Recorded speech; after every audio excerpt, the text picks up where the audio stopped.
Good morning. Today is the 7th of ER and the 28th of April. And we're in the very end of the Maimer we've been learning for 13 days. Unfortunately, not very straight days. They've been very crooked, on and off. And anyway, so when you watch the whole series, it's very easy. It's like 2 hours for the whole Maimer. In any case, we're on page 11. And we spoke last time about Moshe Rabbeinu wanting us to be able to bring rain down. Basically is what it boiled down to. That he wanted the Torah learning to also cause a sustenance to come down from above. And that's the level of Moshe Rabbeinu. Shelachem Ratzah, I'm on the fifth line, Shelachem Ratzah lichnos la'aretz lamshich hakoach b'chol Yisrael. And he wanted to give everyone this power, and we said that this was the power of the manna, of the man that Moshe Rabbeinu had in the desert. V'lo pa'al zeh ki im lirot merachok. And in the end, because he wasn't able to enter the land, but Hashem showed him from the top of the mountain, he showed him the land of Israel. So that means that he was able to install as a makif, from afar, something that would affect them from afar, everyone who lives in the land of Israel, so that they will have this power as a makif power, as a surrounding light power. And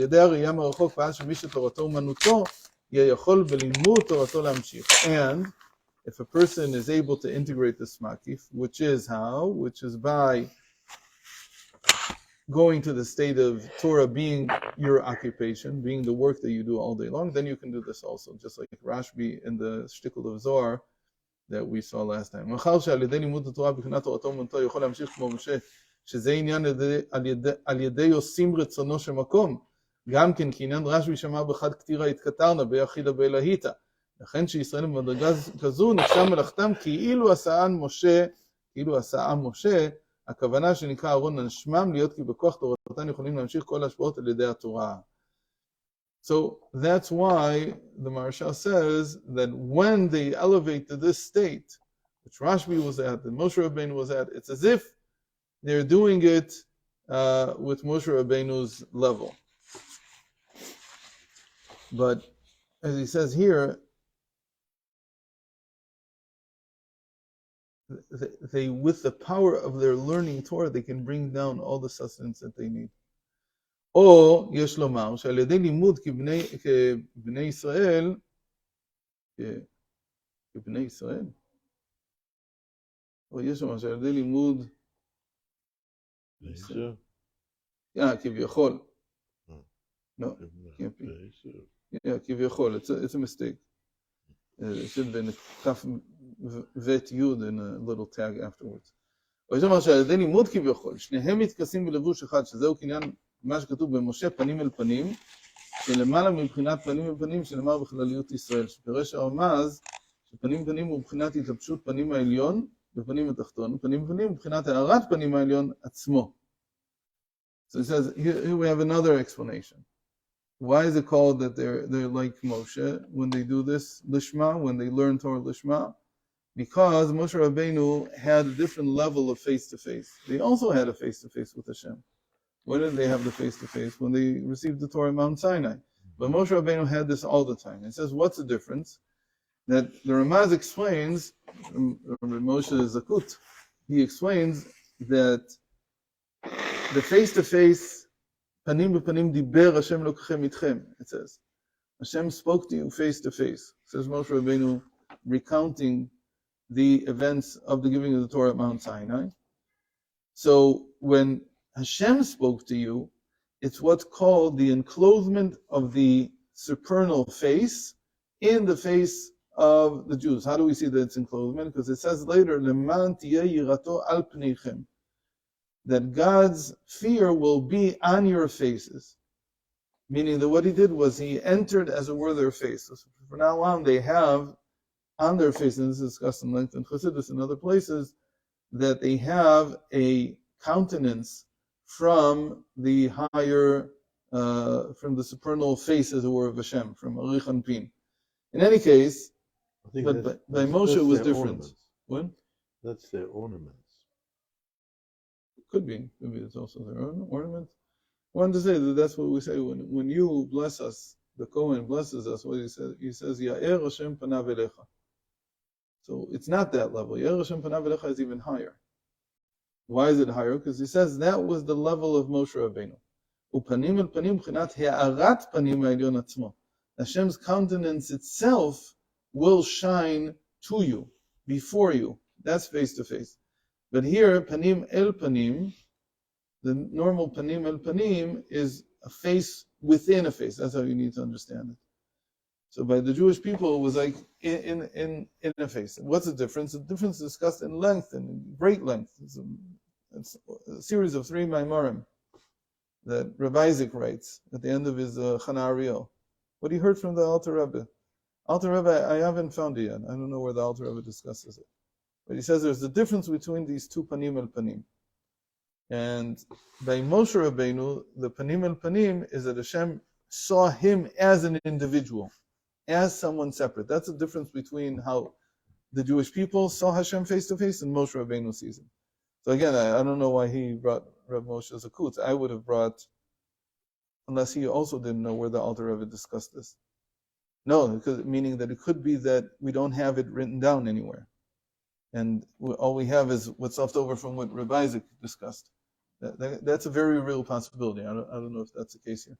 But again, what's the difference? The difference is when I enclose myself in you, then you're like a garment for me to wear. So when Hashem came to them face to face, what is he saying? He's saying by doing the mitzvot, you're like my garment. That's how we describe it. That's exactly how we describe the mitzvot. The mitzvot are like a varim de malka. They're like the body of God. And how do you hold this body? By doing the mitzvah. And they're a way to connect with the mitzvah. So where's the godliness? The godliness is in you. So that's called bittul in the end. That's a complete state of nullification. It's like you don't exist as something separate. You're only a garment serving to reveal something higher. Okay? That's the panim el panim by Am Yisrael, by the Jewish people. But by Moshe Rabbeinu, panim el panim means that he saw him as if he's a separate individual. Meaning the separate individuality that our minds tell us in being affected by the animals, so that we're separate, which is untrue, by Moshe Rabbeinu became true. It became that Hashem really sees him as another face, and not just as something that he enclosed himself in. Okay? So I've added a lot more than what's written here, but I believe it's correct. Or yesh lomar, so he gives another reason why it might be that we would. So anyway, so when you reach the level of Rashbi, so then you can say something. If you're only a garment of God, so you can't change reality, you can't bring something down. Whatever there is, you receive. Whatever Hashem is bringing down, anyway, you receive. But to say to someone that you yourself are like a face that God sees, so then you must have some power to do something. Hashem is giving you, He's entrusting in you the power to lead. Like by Avram, that we said, Yitalech lefanai ve'yeh tamim. What does lefanai mean? Before my face. It means before me, but literally means lifanai, lifnei panai. We've heard that once before. We've heard that many times. ויש לומר שעל ידי בחינת הביטול של למעלה מהשכל שדיבר לעיל, זהו קניין ואנחנו מה בחינת מה דחוכמה, שהשם זה נקרא חוכמה מה, כוח מה, ונדבר בפרדס שתיבות שתיבת כוח שבחוכמה הוא לרמז על התייחדותה עם הבינה, ומה שבתיבת חוכמה הוא בחינת ביטולה להכתר, שזה עניין כבחינת הביטול של למעלה מן החוכמה, שעל ידי זה עושים רצונו של מקום, ונמצא כי אז חשוב מלאכתן כאילו Asa'an Moshe. I have to say, I don't understand exactly what it means, but I think that what he's saying is that this has to do with the nature of the bittul. That one bittul, the normal way of bittul, is that the bittul of chokhmah is to connect with bina.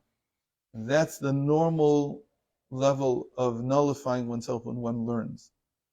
But when one is learning lishma, when he's learning for the sake of learning, so the power of the bittul is not to connect to understanding, to bina, but it's rather to connect to ketel, to connect to the crown. And he's saying that by Moshe Rabbeinu, that was the ability to connect to the crown, whereas the regular level that's just called that we do our, we're not named after Moshe, we're just doing our work. Again, this is all according to the Maharshal, places being called after Moshe higher.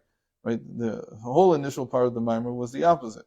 That when it's called by Moshe is when we don't do Ratzon Hashem Makom, when we don't do God's will. When we do God's will, then it's called after us. Here the Maharshal is taking it a little bit a different version of the Talmud, and then it comes out that when we elevate ourselves to the highest level, it's named as if we're doing Moshe's work, and not ourselves. It's not, the Torah is not named after us. It's named after Moshe. And so he's saying Moshe here is a higher level. So this third explanation, according to the Pardes, he's using the Pardes for it, is that Chokhmah has nullification in two directions, vertical and horizontal. The vertical is to the crown, to Keter, and the horizontal is to Bina, to understanding. So when a person's normally learning, so what his nullification allows him to do is to expand it, is to build the point that he just learned. That's the nullification to understanding, because understanding builds things up. So if I learned a point from Torah and I have a lot of nullification, I'm going to be able to see a lot of construct around this point until I have a full shear, I have a full understanding of it.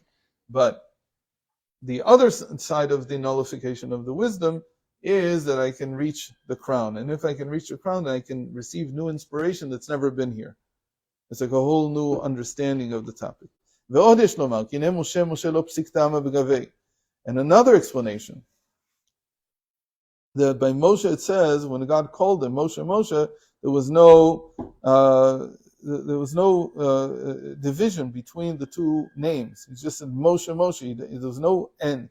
When he calls other people, Avram, Yaakov, and so on, there's always a psik tama, there's always a stop, a small stop between the two names. What it indicates is that Moshe is above as he is below, whereas Avram and Yaakov and everyone else, there is a discrepancy between how the neshama, how the soul is above in heaven, and how the person acts down here. But by Moshe Rabbeinu, there's no difference. Right? But the rest of the Jewish people, there's a difference, there's a discrepancy between how the soul is above in the Garden of Eden and how it expresses itself down here. So even though the soul is pure, it can't bring out everything when it's down here. That's by regular people. But by Moshe Rabbeinu, there's no difference. The way he is above is the way he is below. Because even by Avram, the first Jew, still there was a psik tama. When God called him Avram, there is a small pause in between Avram and Avram to indicate this discrepancy. But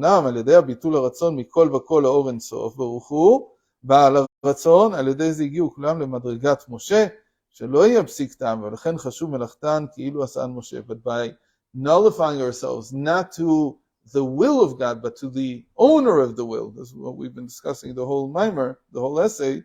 So they all merited to reach this level of Moshe Rabbeinu when there's no pause between the two names. And so the soul above and the soul as it's embodied in the physical matter here below becomes the same. And then it's called as if Moshe Rabbeinu did it, because that was the special level of Moshe Rabbeinu. And we are finished with this Maimer. And we'll think of something new for Sunday. Good Shabbos.